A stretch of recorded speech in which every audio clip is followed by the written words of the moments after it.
You won't believe what happened when I was just trying to relax by my own pool.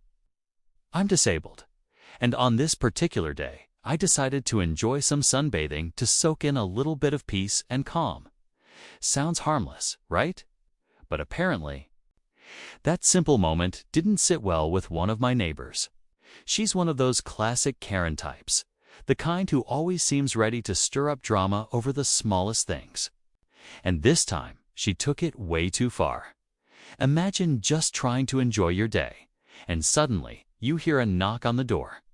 But it's not just any knock, it's the police. Yes, she actually called 911 on me, right in the middle of me just sitting quietly in my own backyard. The reason?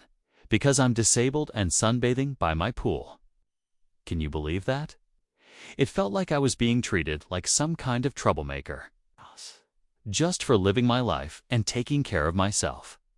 This story isn't just about a nosy neighbor. It's about the challenges disabled people face even in their own homes.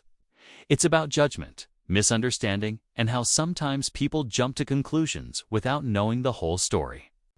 And trust me, this incident spiraled quickly, way beyond what I ever expected. In the next part, I'll share exactly how the police reacted, what my neighbor said when confronted, and the tense conversation that followed. You'll hear the whole side of the story, mine and hers. But right now, I want you to think about this.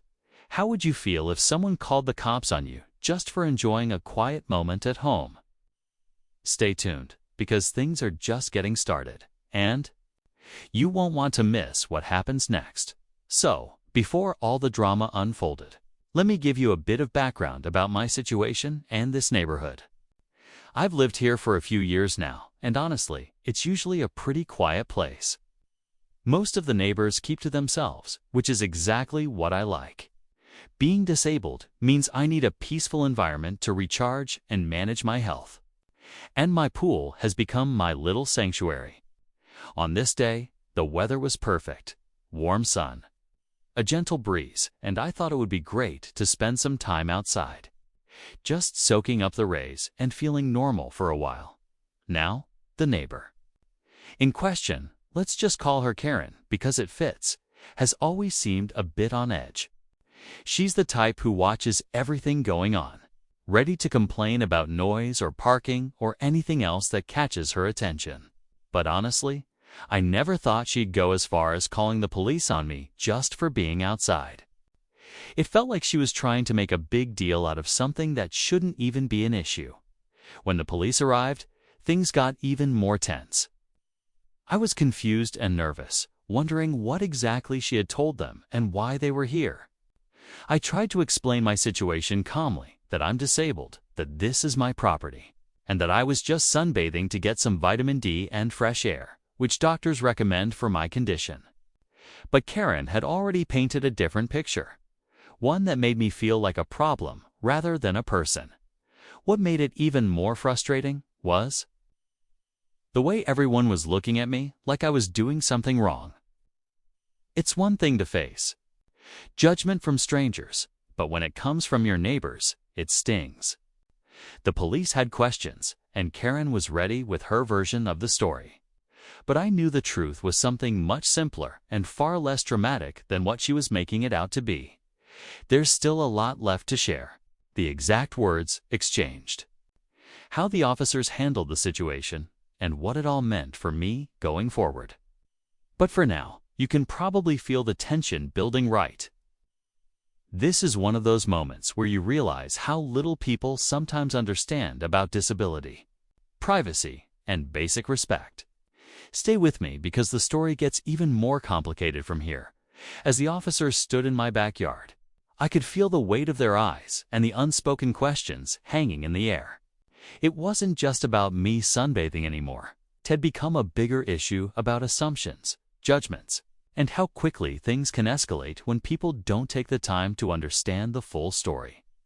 Karen's words had clearly influenced their perspective, and I could tell they were trying to figure out if there was any real reason for concern.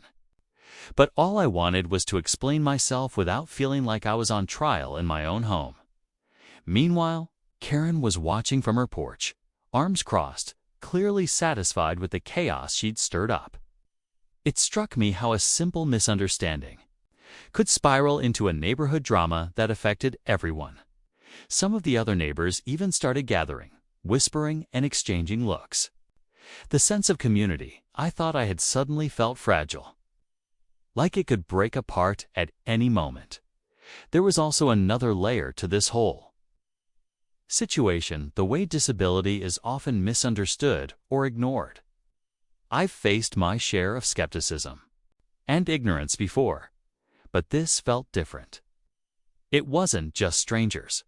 It was someone living next door, someone who was supposed to be part of the same community. Instead of support or kindness, I got suspicion and hostility. It made me wonder how many others out there face similar treatment every day just for living their lives at the same time. I couldn't shake the question: why did Karen feel the need to call 911 instead of talking to me first? Was it just her personality, or was there something deeper going on? Was this about control, fear, or something else entirely? As the officers continued to ask questions and Karen made her case, I felt caught in the middle of something much bigger than just a neighborly disagreement. The tension was thick and the story far from over. There were still so many unanswered questions and emotions running high, and I knew this wasn't going to end quietly. Stick around, because what happens next might surprise you. The air felt heavier with every passing minute. The officers were now exchanging glances, whispering quietly between themselves, and I could tell they were weighing what Karen had told them against my own words. I stayed calm on the outside, but inside, my heart was pounding. I never imagined a simple afternoon in my own backyard would turn into such a stressful ordeal. The feeling of being watched, judged, and misunderstood was overwhelming. Karen's voice grew louder as she explained her side, pointing out every little thing she thought was suspicious. Her tone was sharp, confident, like she believed she was protecting the neighborhood from some kind of threat. But all I could think was how unfair it was that she got to decide what's normal or acceptable, especially without even knowing my story or my struggles. I wondered how many times people like me get labeled as a problem. It's because they don't fit into someone else's idea of what's right around us. More neighbors had started to appear, drawn by the commotion. Some were whispering, others just staring, and I felt the weight of their curiosity mixed with judgment. It was like my privacy had been ripped away, replaced by suspicion and gossip. The community I once felt a part of suddenly seemed divided between those who might understand and those ready to believe the worst. Then came the moment that made my stomach drop. One of the officers stepped closer, asking questions that felt less about safety and more like accusations. My mind raced. Would they believe me? Would they see past Karen's story and understand that I was just trying to enjoy some sun, take care of my health, and live my life peacefully? I could feel the tension rising to a breaking point, but before anything could be decided, everything stopped, silence fell, and everyone waited for what would come next. The uncertainty was unbearable. What would happen now? Would I be forced to prove myself in ways no one should have to? Or would this all blow over and life return to normal? That moment hung in the air, heavy with possibility and fear. And that's where I have to pause, because the story doesn't end here.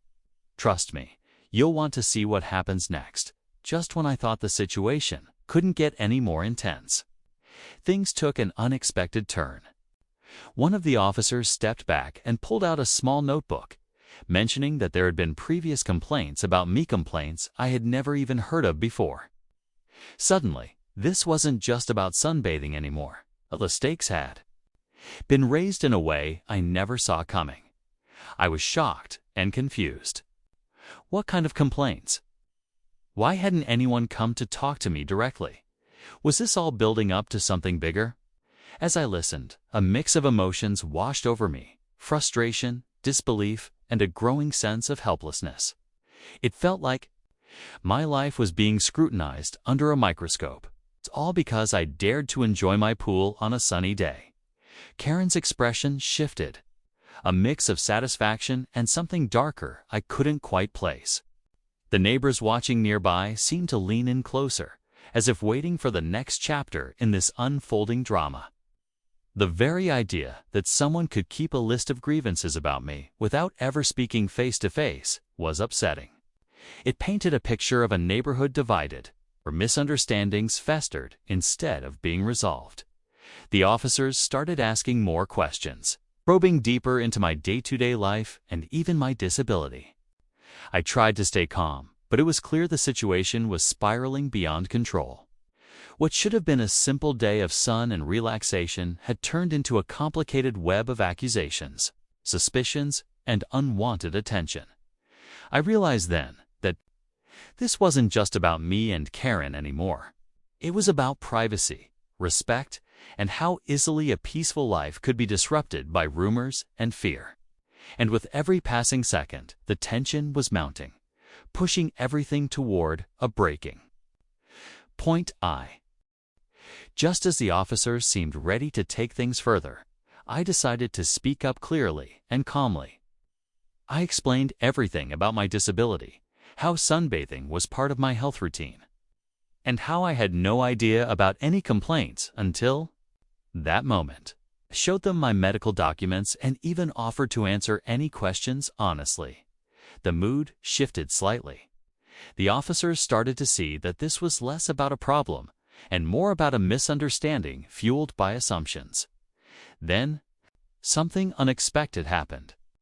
One of the officers asked Karen if she had ever tried talking to me before calling 911. Her confident expression faltered for a moment, and she admitted she hadn't. Instead, she said she felt it was easier to call authorities than confront someone she didn't understand. That moment of honesty revealed a deeper issue: fear and ignorance, driving actions that hurt real people.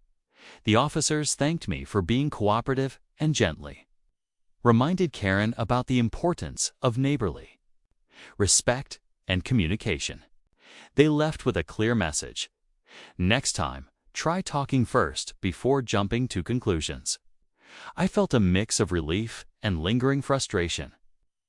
The main conflict had been resolved, but the underlying tension in the neighborhood hadn't magically disappeared. But just when I thought this chapter was closing, another twist hit me. Later that evening, I received an anonymous note slipped under my door. It wasn't from Karen, but it warned me to stay out of sight and hinted that this wasn't the last time I'd face trouble here. Suddenly, the story took a darker turn. The problem wasn't just one nosy neighbor, it was something bigger, something I hadn't seen coming. That note left me wondering what kind of community I was really living in and how much more I'd have to fight to just be myself. The sunbathing incident was over, but the battle for acceptance had only just begun.